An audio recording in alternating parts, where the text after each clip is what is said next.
There we go. All right, what's up, everybody? Welcome back to the Shuttle Drive. And in this episode, looky here who I have on. Finally pinned this guy down. It took, I don't know, 5 months. But finally, I got Mr. Chris Hipgrave himself, Mr. Piranha. So I got him on. Chris, how's it going, buddy? What's up, Rockstar? It's Hey, man. great to see you again. Yeah. Thanks for coming on, man. It's been a while. We definitely chat more than just podcasts, but it's nice to kind of get you on and let the people, we got to hear what the people have to say. So yeah. Explain what is it? What is your title at Piranha? Yeah, so I'm the sales director at Piranha US. So just driving the sales channels, driving the sales reps for America and Canada. And not the UK though. Nope. There's a whole different sales team over in the UK that drives sales in the UK, Europe, and the rest of the world. So okay. under our umbrella here in the US, we're just doing sales to the USA and Canada. Do you do anything in Australia and Africa or places like that? Is there? I don't, but obviously Piranha does. Oh, okay. We say, we're sending boats all around the world. So Australia, for example, is a very strong market for us. So so there's containers of our boats all around the world. How's South America, by the way? Not much. Is it really? Yeah. We have a very strong dealer down there in Chile. And then there are other strong pockets across South America. I think there are obviously some challenges down there for sure, but that's all driven from the UK, from Lauren Macareth. He's the drives all the rest of the world sales, but we have pretty strong down there. That's awesome. Well, speaking of around the world here, unless you've been living under a rock in West Virginia somewhere, there's a supply chain issue going on. And that was one of the things that I wanted to kind of talk to you about, because you definitely would get that supply chain, especially for just, I guess, the world in general, but paddle sports manufacturing. Of you go ahead and let's talk a little bit about what your opinion on that supply chain, how's it affected Piranha? I know it's affected a lot of manufacturers here in the US, but what is Piranha seeing from that? What's your opinion on that? Yeah, the supply chain's broken. It doesn't matter whether you're making kayaks or you're making widgets. Bottom line is it's broken. So okay, so I guess first of all, I think it's important that people understand what that supply chain is. So in every whitewater kayak that we make, there's a lot of things that go into that kayak, right? Yep. Every nut, bolt, washer, resin, bulkhead, resin, right? But then there's also the parts that make it. The fuel that runs the ovens that cooks those boats. Yeah, the natural gas, right? So you can go as deep as you want to go. All of those things are under pressure right now. Like the entire supply chain is under pressure of all these parts, widgets, and supplies that we need in order to make kayaks. And that's a result of shortages, staffing shortages, resource shortages, transportation issues.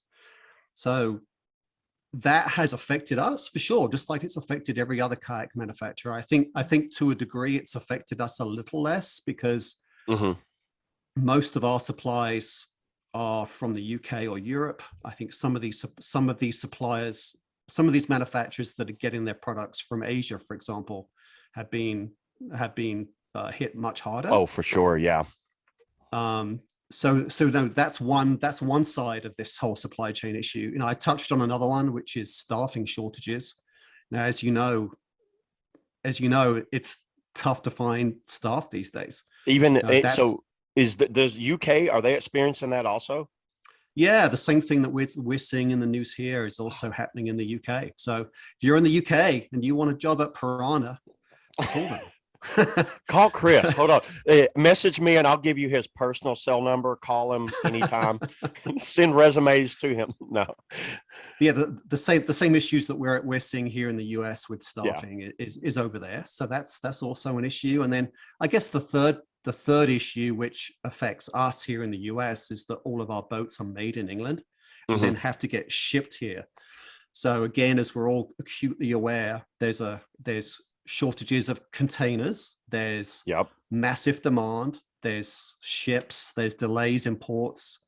So Well, yeah, so those are kind of the three major things that have impacted us, and I would argue every other kayak manufacturer as well. well, what's really surprised me, even though you guys are in the UK, you Piranha has been able to meet demand better than almost all the manufacturers, which makes me believe that maybe you guys have a good warehouse system going on. Maybe you have a lot going on in warehouse where you have storage where you can mold a lot and have them in storage. But I was very impressed with Piranha over the past year, as probably, who knows. I noticed you got Porsches with carbon fiber boats now on the top, so apparently your commission checks were very impressed too.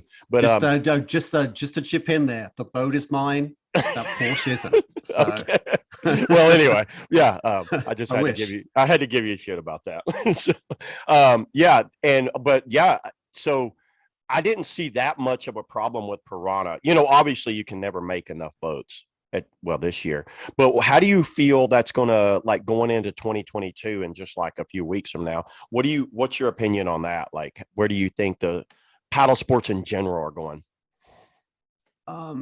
Yeah, so I guess first of all, thank you for recognizing that last year. I think 2021 was hugely challenging, and through good planning, great staff, great decisions, and let's be candid, a lot of luck, we were in a pretty solid position this year, and we're going into 2022 with more planning, bigger ideas, and hopefully that luck continues. So we're optimistic. We rose to some of the challenges that 2021 threw at us. I think the expression I used I was chatting with Gray Macarith, the owner of Piranha, just the other day, and I said 2021 was like trying to pin the tail on the donkey, and the donkey keeps moving. Those challenges are going to keep happening in 2022. So, but we've experienced a lot of pain in 2021. We're carrying those experiences over. I hope we've made the right plan, and hopefully the luck continues. And I think it will. I think we're in a great position for this year ahead. But then, what does 2022 look like? There's no indication that the demand for kayaks is going to slow down. Retail, the pre-season orders, which all the manufacturers go out and get, that allows us to plan and manufacture for the retailers. Those orders are huge. So that indicates that obviously retailers are feeling confident about the year ahead. All the people I work with that work in instruction schools, just the ones locally here, ACE on the Ocoee, NOC instruction, the Whitewater Center in Charlotte, those guys have huge bookings for next year. So that indicates to me people are still flooding into the sport of whitewater. So participation, I don't think is going to be an issue. So I'm optimistic, and I'm also optimistic beyond 2022 as well. Think about how many people have come into whitewater right now and just paddling as a whole. Hopefully hopefully that means we've got a larger percentage of the population that are connected to the outdoors, connected to the rivers, the environment, maybe a little bit more proactive with the protection of the environment, that kind of stuff. So I'm really optimistic for the long-term future beyond just 2022. This was a question that I'd like to know. You don't have to answer it if you don't want to, but what region of the U.S. is a majority of Piranha sales? You would know that more than anybody. You got the Northeast, the South, the Southeast, and the PNW, and I guess the Midwest, which you're probably selling fusions out there. I don't know, but it's like what region is like one of the prime, like, Piranhas? Like, I would say the Southeast. Personally, yeah, I mean, I don't think there's any mystery here. I mean, wherever there's a strong pool of whitewater paddlers, I think Piranha's doing very well. So Southeast, Colorado, Pacific Northwest, obviously, are the three big territories. But you would think Southeast is the most dominant for Piranha. Well, I live in the Southeast, so so I would. I don't know. Look out on his porch. So I guess my perception is probably a little warped, but yeah, we're doing very strong here. But I traveled to the Rockies, I traveled out west, and I see a lot of our boats on the water out there too. So yeah. And well, man, that's awesome. I mean, the with the supply chain thing, you guys have been able to kind of bob and weave and get around that. But that shows what a good team and a good mindset. When me working in manufacturing before, I know how that is. It's not just Yeah. one guy at the helm. Well, it might be Graham up there with a gavel banging, but I mean, I don't know. But it's like the team, you guys there have figured out how to keep that supply chain going, and it looked Oh, great for with the sure. launch of the Scorch. And that's what I wanted to get onto was about the Scorch and the Scorch X. You know, I remember, seeing that first prototype that you had, and I was like, oh, wow, that looks awesome. I was like, how's that Scorch been selling? How's that been doing for Piranha? Has that been like, It's been brilliant. I think the both the dealer and public reception to that boat has been incredible. So it's, yeah, I mean, you paddled it. mm-hmm, I can't get out. I can't get out of it. I think it's freaking brilliant. So mm, it's yeah, it's a big step forwards for us. I think technically, it's an obvious evolution step forward from where the 9R was, with a lot of Ripper influence in there. It's definitely very modern in terms of rocker, deck profile, how it paddles, which is brilliant.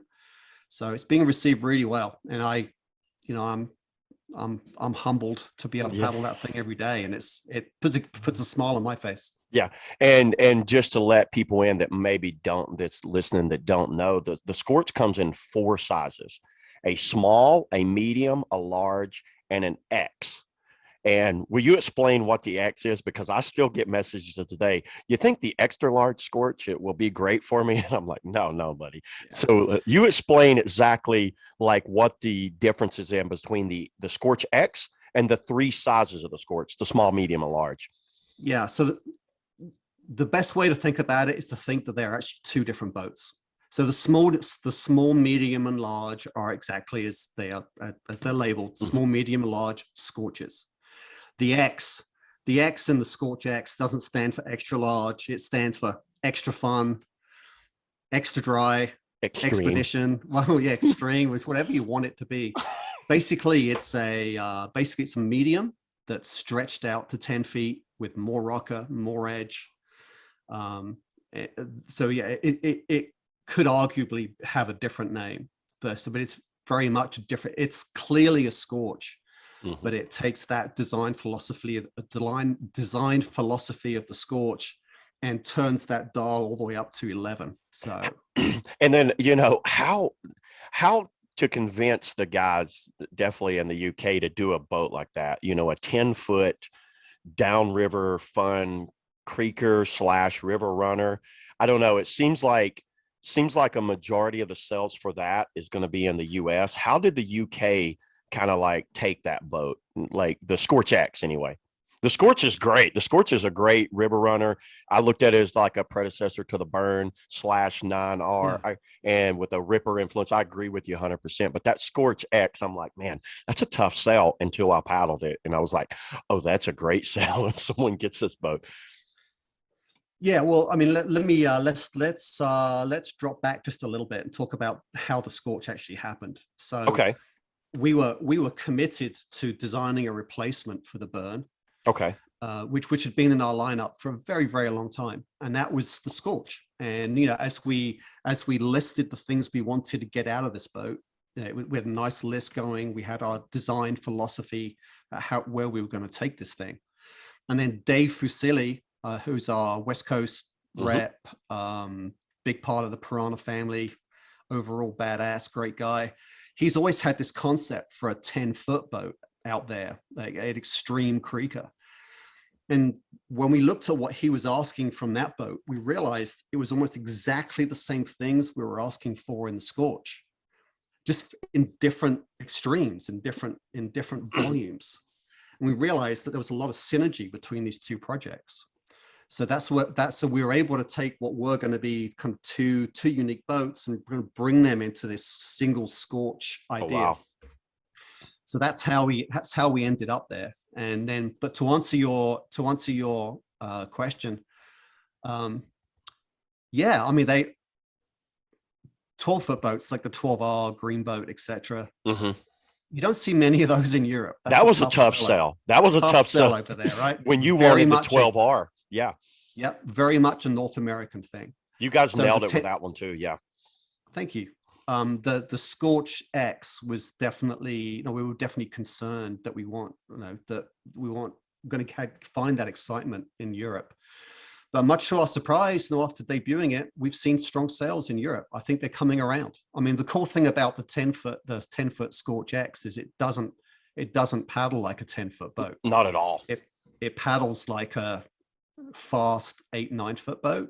Mm-hmm. And in some of those bigger European rivers where it's quite pushy, the extra length can actually be a benefit out there. So whereas the race-oriented 12R will continue to be a tough sell in Europe, the Scorch X has done very, very well, better than we anticipated in the European market for sure.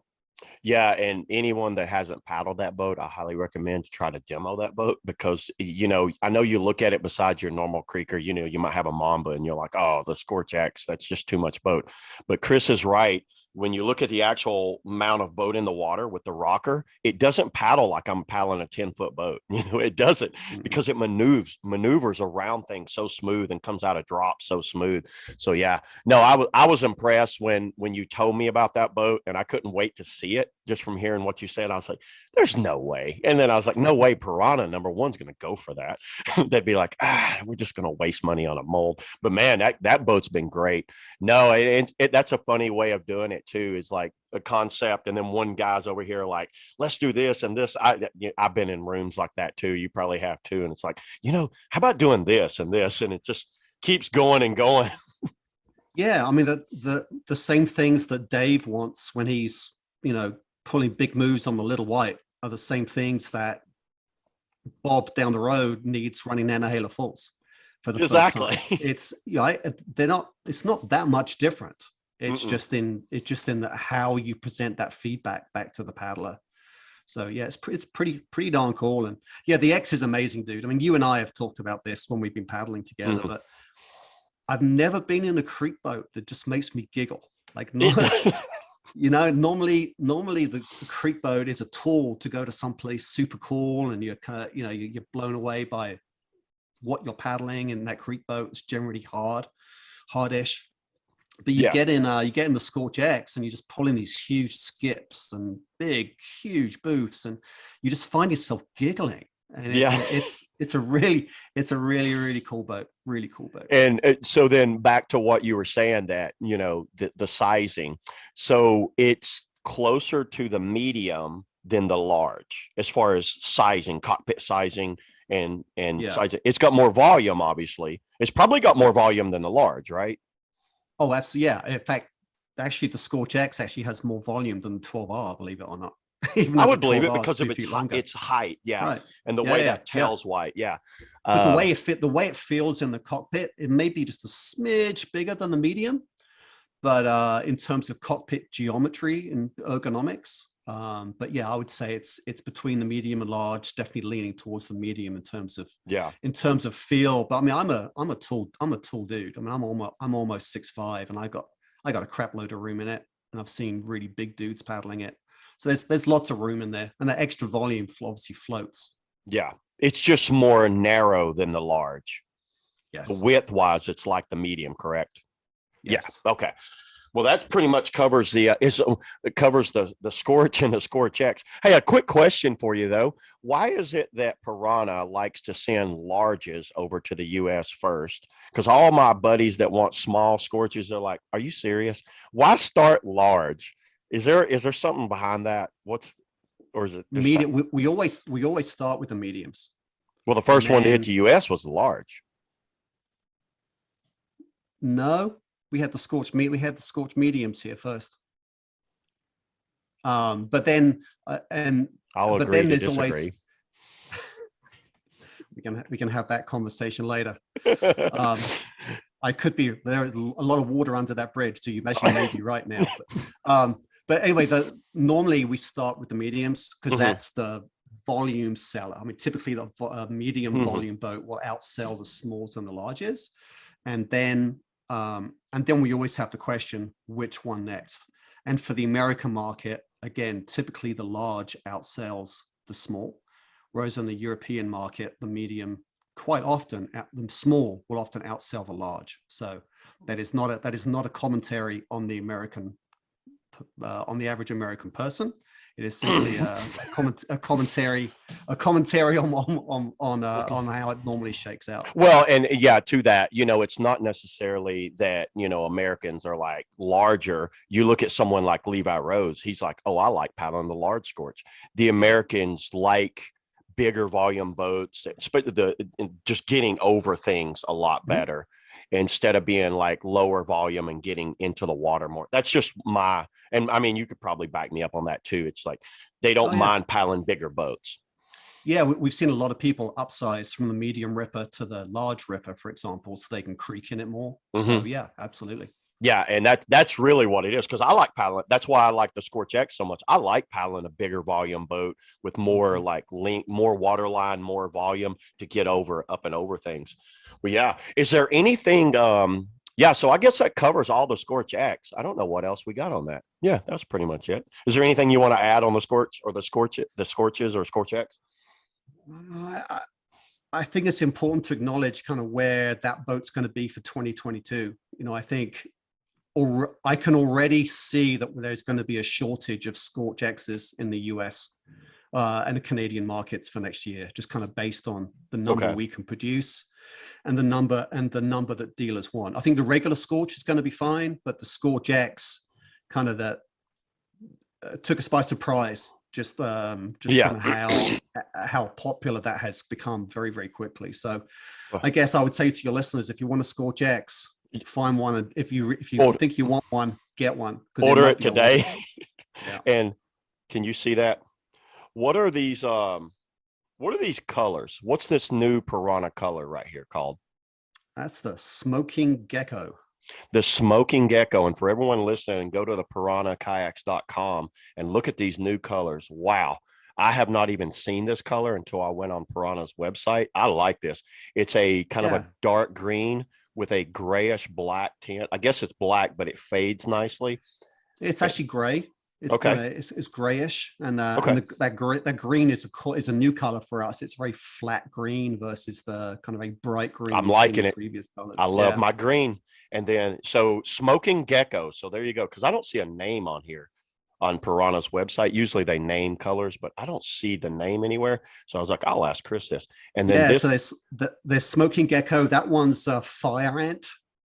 Ant. Okay. Fire Ant. Yeah. So it's this nice bright orange, which I think looks badass with that same gray from the green one.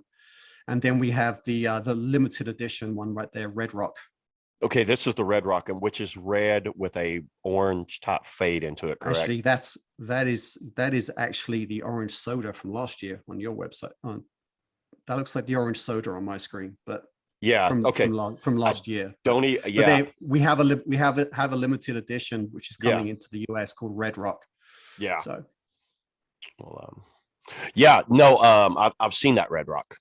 No, I have seen the color. I know what you're talking about. It wasn't on that page, but I think Piranha posted it on like their Facebook or somewhere like that. It's out there. Yeah. That's our LE, our limited edition color for kind of the first part of this year, and then we'll transition to a new one. I like those colors. Yeah, I love how you guys are doing that side fade. It's a little different than doing like the traditional fade like bow midsection and then stern, or like other companies that put lines and all that. You guys have it. I like that side fade because it lets that prominent green, that prominent orange just really pop out. So yeah, I just wanted to ask you that. And so you hear that, everybody. Place your orders for the Scorch X today, right now, because who knows, if you put those orders in, maybe when the container lands, at least you'll be in line. But yeah. All right. Moving on, man. On the Scorch, that's pretty good. Is there anything in the lineup for Piranha right now? Thinking of Piranha's lineup, you guys got like the low key, the Ozone, the Scorch, the 9R, the 12R, the Scorch X, the Fusions, the Fusion Duo, such a great lineup. It seems like Piranha's done such a great job at covering all varieties of kayaks. Is there like where do you and the rippers? And it's like where is there any room in there to like add anything? Is there anything that you would think, you know, it'd be great to add in here? What's Piranha missing? Am I missing something?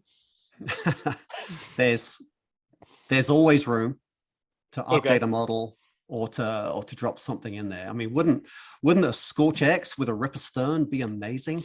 Woo! I mean, me and my three friends would definitely buy one of those. Yeah, yeah. But no, but Deep in Eddie line. but I jest. But yeah, that there always is. We're already actively working on our new boats for 2022, which people will see shortly. And Okay. we're already discussing 2023. So I mean, Okay. you've been in this product cycle, Wade. I mean, Mhm. you've been in this industry. You and I are both dinosaurs. We've both been doing this for a long time. I mean, You're just you don't more of just a wake up. brontosaurus. I'm more of a T-Rex.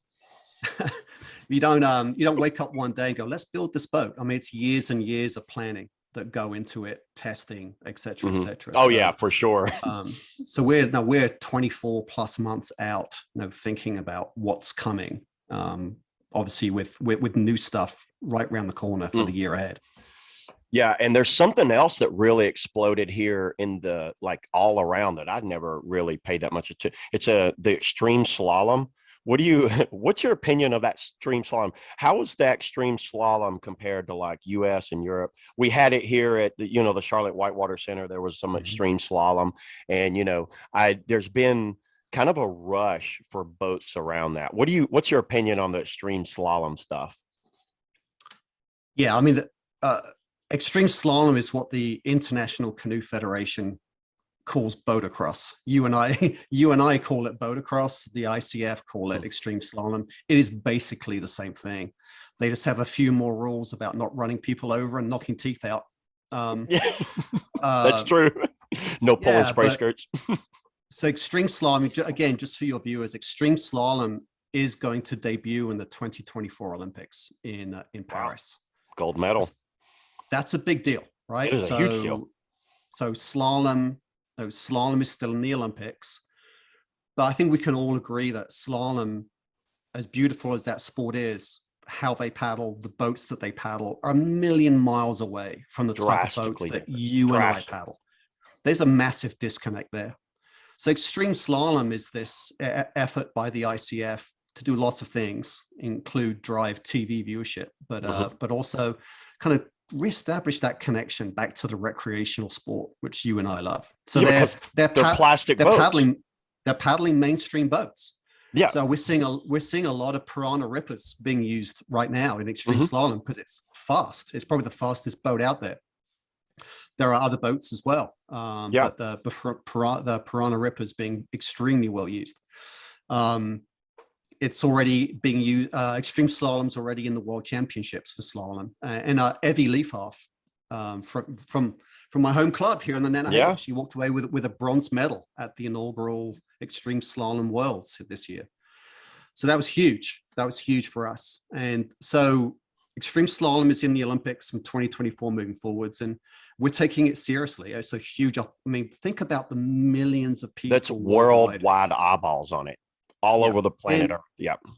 Yep. And extreme slalom is a little bit like a NASCAR race. I mean, there's going to be crashes and burns, right? I mean, and disqualifications apparently, and particularly if you're EJ or Trent. My buddy That's Trent right. Long. Yeah, he got disqualified in Charlotte. Then EJ got disqualified in was it Spain? Where was it at? Yeah, I think Evie got disqualified in her last race as well. She was leading and she forgot to do the roll. There's a mandatory roll in every Wait a minute. Extreme. Wait a minute. You mean roll kayak, kayak roll.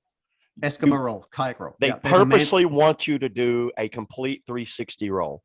Yep. So in all extreme races, in all extreme slaloms, there's a mandatory roll in a certain section. And Evie was, I think, leading the race, but forgot to roll. She just saw the finish line and was hauling ass. Hilarious. That's today's knowledge nugget for me. I would not have thought that. You mean in between catch and go gates, you have to actually do a kayak roll. Yeah, there's a certain section typically where you have to do it. So it makes sense, right? I mean, even the layman has heard of the Eskimo roll and how Yeah, hard it exactly. is, and so it's great And, for the layman watching it. and So what's funny is, for all the casuals that really don't know, because what do you do if you tip upside down? It answers that question. yeah, There's like, no, absolutely. what do you do in those if you tip upside down? Then I have to explain so all the people that's watching extreme slalom is like, oh, I can't wait for the roll portion. There's going to be that guy or that girl up there, like excited to see the roll. Yeah, so so this is a huge opportunity for the sport. I mean, to get Yeah. it into the living room, right? So of non-paddlers. So I think we have to take it seriously, and no, we are developing a extreme slalom version of the Ripper. Oh, That's wow. my Oh, interesting. yeah. To drop that knowledge here So on here your we go. podcast. So you're It's telling me that exclusive. I don't have to ask the question, is there anything new from Piranha? You're already telling me right now there's an extreme slalom version of the Ripper Yes, that's in the works right now. It's not currently out yet, but it's in the works. it's in the works. Yeah, And we this have will to be take. available for the public. Mhm. Yep. Plastic, I mean, not fiberglass. it has to be plastic. Oh. We have to take it seriously. I mean, what a huge opportunity to get whitewater into the living room of non-paddlers worldwide. Oh, wow. It's a huge opportunity. So we're not the only ones. I mean, you've seen the chili. Yeah, Through the Tran. EXO Zion. I just looked at that the other day. The Slalom Zion. Yeah, They're developing something. So yeah, I think every serious boat manufacturer is out there. So yeah, so we are playing with an extreme slalom version of the Ripper. That certainly isn't all we're coming out with in 2022. yeah, well, yeah, for sure. Yeah, hang tight, folks. yeah. I'm excited to see that. I'm excited to see it. I'm guessing it's going to be narrow and fast with not a lot of rocker. Well, in extreme slalom, they actually come off a ramp. Yeah, you need the right amount of rocker in the right spot. Exactly. So you need rocker to surface quickly. Quite often, those extreme slalom races are one off the ramp. So it really is. Having the right amount of rocker so it surfaces quickly and carries speed downstream quickly. And getting that lead in that front position and then making it, because it's motocross, like once you have that lead in that front position, now it's like really tough to make a pass because you can't bang people with your paddle or you'll get disqualified. Yeah, that's right. Yeah. Well, man, that's good news right there. Yeah, because like you said, the sport definitely is only getting bigger. When I first seen it, and then I heard that same thing about it's going to be in the Olympics for gold medalists and all that, and that's going to put a wide bunch of eyeballs on it, and that's really good that you guys are working on something to kind of like cater to that crowd. And there'll be people that just want to paddle that boat. Oh, for sure. For sure. I mean, it's amazing. I mean, to think in 2024, someone's going to walk away with a gold medal in motocross, aka extreme slalom. I mean, and a plastic kayak. That's crazy. Yeah, that you and I can then go to our retail store and buy the exact same boat, which is really cool. I mean, that's where slalom was back in the Jurassic period. Is it a 9-foot cutoff? Is it a 9-foot?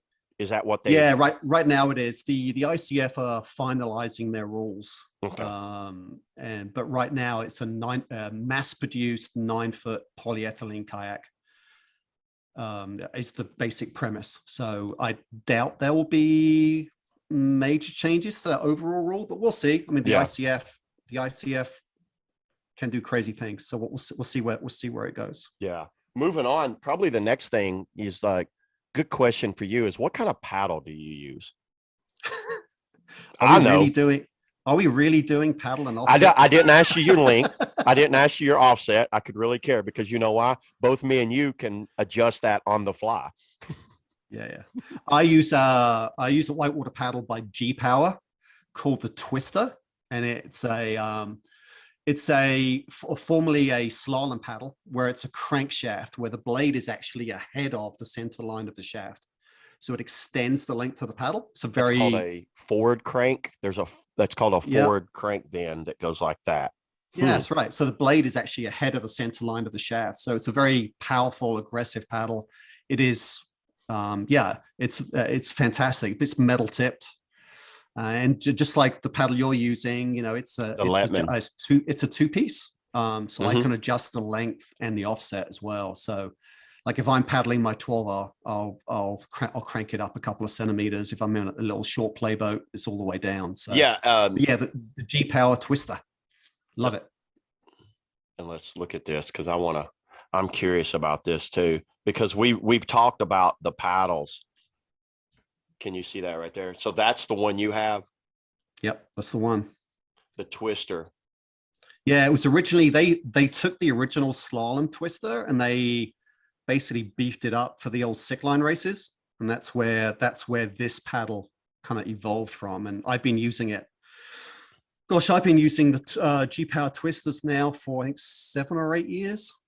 Wow. Yeah, you can really see in that picture how the blade is so far ahead of the. So for you guys listening, I went to gpowersports.com and I'm looking at the Twister Extreme. What is this? This is the X Creaker, and it's got that blade forward design like the Lettman. I've compared the Lettman to this too. It's a really nice blade. And what I like about this one, looking at Chris's paddle, he has it. Well, G Power adds the what'd you call it? Is it just aluminum? Is that what's around the edge? Yeah, it's an aluminum metal tip that's actually laminated into the edge of the blade. So it's you don't get that delamination of the fabric in the end. Like as shallow as everything is in the southeast here, Wade. I mean, you know how quickly composite paddles can delaminate and get worn down. So for sure. So I don't get that because I'm just wearing down this aluminum tip. Yeah, because you said you're going on 5 years, and I looked at yours just at the Chihuahua the other day when we was out, and it still looks, I don't know, less than a year old. Yeah, I'm beat the hell out of that thing. It's the only paddle I use for pretty much all whitewater paddling, and it's going strong. Yeah, I really like it. Where are they out of? Where's G Power out of? Poland. They make a lot of paddles. They make a lot of paddles for slalom. They make a wing paddles for surski guys. And is that where you first started using them? No, I got turned. Gosh, I forget where I got turned onto them from. I forget how I ended up with it, but I've always preferred a slalom oriented paddle. Yeah. Just given I personally have a racing background, that. So I've always preferred that aggressive feel on the blade. And so I've always gravitated towards powerful locked in blades. And you use the bent shaft and not straight shaft. Maybe a quick question for you. What's the advantage for you for bent shaft versus straight shaft? I would argue I'm not using a bent shaft. He's using a crank. I'm using a crankshaft. So Werner and AT, what was AT? Those are what I term bent shaft. They're bent for comfort. It's called a natural bend. Exactly. Yeah. So whereas a crankshaft your hand is put into a neutral position, but then the blade moves forward from where your hand is to be ahead of your shaft. So yeah, that's what you're talking about. That's the natural bend on like my Adachi, my broken Adachi, by the way, Werner. But so that's what you're talking about, a natural bend right there. Yeah, and I think what if I'm not mistaken, Werner's blade is centered on the shaft, and then AT's the blade was actually behind where the hand was, right? So, and that's all done for comfort and ease of use. Whereas so for a lot, boom, there it is. Yeah, so the AT is just straight in line with the hand. Yeah. And the only reason the Adachi is because it's a little bit of a blade forward, but compared to your G Power and that Lettman, that crank puts the blade almost an inch to an inch and a half in front of the knuckles, basically. That's right. Yeah, Lettman and G Power, they have this slalom that they both do a lot of business in slalom. That's where that technology comes from. Whereas obviously, Werner is recreational focused, and they've gone in that direction. So I think, Werner could definitely have taken that Adachi even further, but it makes sense that it makes sense that they took a bold step forwards doing something different, but they didn't go as far as these kind of slalom oriented companies like Lettman and G Power. So Yeah. but So it's not for everybody. so have you used a straight shaft paddle much? Yeah. I mean, I'm sure you started with them. I mean, but it's like, would you like, so it, do you feel there's a power advantage with having that forward crank? Absolutely. So I use yeah, I can use a straight shaft whitewater blade all the time. I as you know, I use a wing paddle a lot too in for Mm-hmm. surf ski and wild water. Those are all straight shafts, but the blades are then cranked forwards at the knuckle, at the ferrule where the blade meets the shaft. Those blades are all cranked forwards from there. So they're technically still blade forward designs, but on a straight shaft. So Which is a kind of like what the Adachi and Surge kind of played on, but it's correct. only like that much. I agree Yeah. with you. I think they could have went even farther with that, but Yeah. it is what it Yeah, is. You know? if you look at a wing, I don't have a wing paddle in front of me, otherwise I'd show you. But a wing paddle, you know, the Mm-hmm. ones I use, the tip of the blade Do must you be use 2 inches ahead of the shaft. what are those things called? Just wing paddle? It's not a. It's Wing called. paddles, yeah, I'm on. I guess it's the Sprint kayak paddle. Is that what you're talking about? yeah. You can pull that one up. It'll. That's yeah. Are That's you on the? If you're still on the G Power page, they make them as well. So is yeah, can so you see how in that picture, look how that blade is sitting flat on the table, but look how the shaft is elevated off the table. So yeah. So there's a good that picture. is, yeah, that's still technically a straight shaft paddle, but the bend is happening right there where the blade meets the shaft. So by moving that blade forwards on the shaft, you're just getting a lot more power out of the blade, but it gets squirrely behind you. So you've got to have good technique. If you have really poor forward stroke technique, a paddle like even a paddle like a twister or Lettman that moves things forwards can get squirrely behind you. I'm sure you felt it with the You're Lettman. not kidding on that one, boy. Yeah. And where I really figure it out is if say I'm getting worked in a hole or I get flipped in some boiler line, it to orient and get it kind of back right and get it and roll and all that. Ooh, and they do not like going backwards. Forward crank paddles do not like doing this. They only like doing this. Yeah, so good point on that one, man. Yeah, that's pretty good. Yeah, so you actually have that background in the sprint. You know, you wear your spandex shorts and do long distance. It looks brutal because you go down to Florida. I remember you telling me, and you do like what 100 miles or something. I don't know. Yeah, most of so I've always raced kayaks. Even since ever since I first got into the sport as a teeny kid. So started with slalom, and then back then slalom races were like 3 minutes long. But then as slalom races got shorter and shorter, I got worse and worse. I'm not built for speed. I'm built for endurance. He's in for the So then, marathon, not the sprint, buddy. yeah, exactly. So then I found wild water racing. And then that was super fun. Those races were 15 or 25 minutes long. And then continued to get older and then kind of found surf ski about 10 years ago. And those races are typically an hour or more, hour to 2 hours. Mm-hmm. And that's kind of my jam right now. But I still race whitewater, still do the Coe race and Russell Fork race and Dolly race. Still racing them and still winning them. Trying to. Yeah. It feels good to be 20-year-olds when you're more than double their age. Yeah. Speaking of double, like wild water, you told me a good story. Tell all of our listeners that story about a wild water boat on the Golly at Lost Paddle. Goodness. Yeah. How'd that work out? Yeah, not well. Yeah, so wild water boats, super tippy, super fragile. But we used to race them on the Upper Gawley, and it was for the Gawley race, and it was super fun. I want to say there's probably less than 10 of us that used to do it on a regular basis. Wild water boats out there, it's big and pushy, and when those wild water boats go wrong, they go wrong spectacularly. So, but in this one instance, I came down through second drop of Lost Paddle, which is always a bit of a pucker moment. And in any boat, yeah, the race line is to the left of Six Pack below there, and so that's where I was heading. But I got pushed into the left-hand wall left of Six Pack, which is all undercut. So what are they, 12 feet? 14 feet 9 inches with no rocker, fiberglass. Yes. So me and my wildwater boat went into that undercut. I came out when I swam. The boat didn't.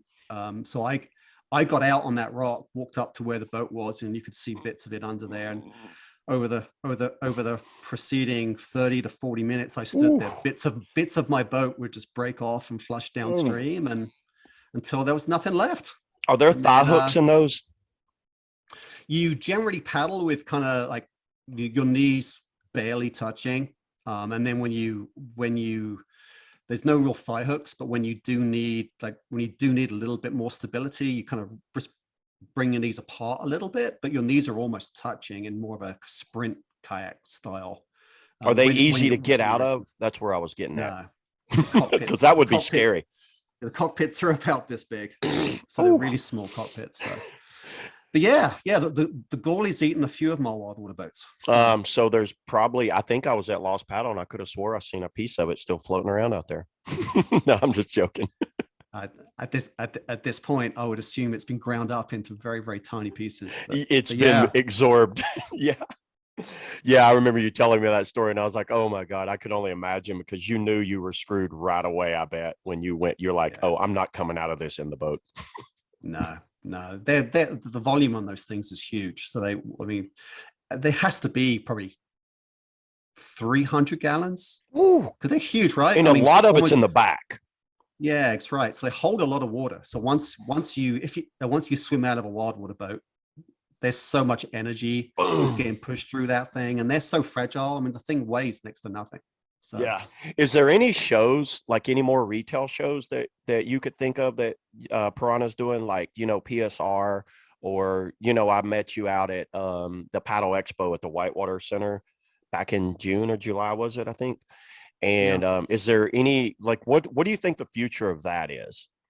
Is that even needed, in your opinion? Dude, I honestly don't have a good answer. I think the pandemic has forced all of us to think differently. Not just kayak manufacturers, but kayak retailers, consumers. I mean, we've all had to think differently, and I would argue that the pandemic has accelerated some rethinking that probably should have happened anyway. So that's really, really positive. There's no reason to go backwards all the way to where we were pre-pandemic, but some of these shows do need to come back in some form or another. Like Canoecopia, for example, that was fully virtual. That's coming back as both a virtual and in-person event next year. That's probably the biggest consumer-oriented expo in the country, up in Wisconsin. Yeah, so for everybody listening, I think it's right outside Madison, right? Madison, yeah, Wisconsin. Put on by Rutabaga. Yeah, and it's, so that's a brilliant show. It's a great show to connect with people and just really good folks up there. So that's brilliant to see that come back. But the retail shows, which you and I are more familiar with, where we work not with the consumers, the boat buyers, but more with the dealers, I don't think we need those back. I mean, it's always great seeing people and reconnecting and having a beer with them and bullshitting with them over in a fun environment. But, not having them's not hurting anybody right now. We're all saving a couple of bucks. But they're not cheap. No, they're so expensive. So, we'll see where it goes. We're going to do that show again at the Whitewater Center in Charlotte. That was pretty good. That was super. What a great 2 days. That was brilliant. If they could just turn down the heat, a little bit. The concrete jungle, baby. But that was a brilliant 2 days. So I think that one's going to happen again. Canoecopia is happening, and we're seeing a few more events re-emerge out of the pandemic. But I don't think anybody's going back to where they were pre-pandemic. I think, again, I think if you can find a positive out of the pandemic, one of them is this mandatory rethinking of how we operate as an industry. And it's been overall for sure. Good. Yeah, for sure. Well, yeah, man. Yeah, I agree with you. It's like those shows are definitely, fun to do, and to kind of like a meet and greet of a lot of the dealers. You meet some of the dealers that you might not have ever met before or whatever. But I always wondered, actually, did it really correlate to sales as much as, was there a better way of doing it or a cheaper way of doing it? Because, I know what Bonafide paid for booth space. It's like PSR. And I was like, oh, it's like, Yeah, I hopefully, mean, yeah. this you work in this industry because you love it, not because you have a plan to be a rich man, right? Yeah, for sure. And these these are it just seems like a lot of these exhibition organizers were walking out of it with pockets full of cash based on what they were actually providing to us. So Yeah. I'm not sorry to see the back of many of these. But then with things like the Paddle Expo, was it or Expo at the Whitewater Center? That was great. It gave kind of the same concept right there on the river. Got the test boats out, got the demo boats, got to meet and greet everybody. So the concept was there, but it's just not a big, huge building, and it was nowhere near the cost. Nowhere near the cost, and we still got to shake hands, hug babies, have a great time, and talk about kayaks. And that's, at the end of the day, this is a wonderful tribe, a wonderful community that we all operate in, and we need to be able to reconnect with these people face to face. Yeah. But that was a great environment to do it in. Yeah. Well, that's awesome, man. Yeah. So we're going on over an hour, Chris, here. Is there anything else you want to add? That was a quick hour. Anything else you want to add? Anything you want to remind me of, or anything you want to tell everybody listening? Well, the only thing I have a question for your listeners in the comments below. Oh God. Tell Piranha what boats you would like to see us do in the years ahead. So, we have our own ideas, but I'd like, it's always a great opportunity to talk to those that are paddling, to get their feedback that we might not have heard before. So don't be shy. Yeah. Make sure you add the Scorch X Ripper half slice in there. Yeah. With flattened Machno. Machno with a squirtable tail. Yeah. Well, all right, man. But Chris, man, I'm going to let you get off here. I know you're a busy guy there, many continents, you're spread amongst many continents here. So I'll let you get back to it, man. But yeah, thanks a lot for coming on, dude. Thanks for, you taking the time and sitting down finally with me and letting us get this out of the way. I hope we can do another one when that slalom boat drops. Walk us through that thing. So yeah, for sure. We'll get it out there and go have a good play in it. I appreciate you, Wade. Thank you so much. Yeah, thanks a lot, Chris. Talk to you later, man. Cheers. See you, bye.